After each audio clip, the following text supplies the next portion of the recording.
আল্লাহ যদি আপনাকে কোনো বিষয় অপেক্ষা করায় তাহলে ধরে নেবেন এর পেছনে বিশাল একটা নিয়ামত আপনার জন্য অপেক্ষা করছে।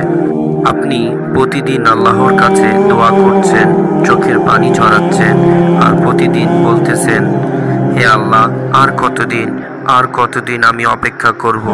যদি তারপরেও কিছু হচ্ছে না, অর্থাৎ আপনার লাইফে কোনো ধরনের চেঞ্জ হচ্ছে না, তখন আমরা ধরে নিই আল্লাহ কি তাহলে আমাকে শুনছে না, আল্লাহ কি তাহলে আমাকে ভুলে গেল।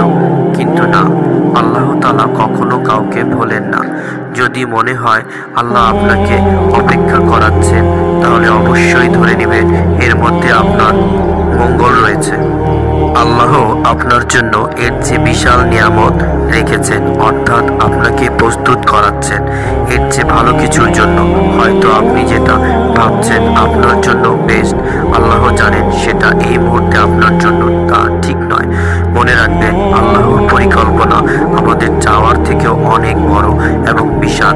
আল্লাহর উপর ভরসা রাখুন, দেখবেন এই যুদ্ধে যখন আল্লাহ আপনাকে নিয়ামত দিয়ে ভরিয়ে দিবে, তখন আপনি নিজেই বলে উঠবেন, আলহামদুলিল্লাহ, আল্লাহ সত্যি মহান।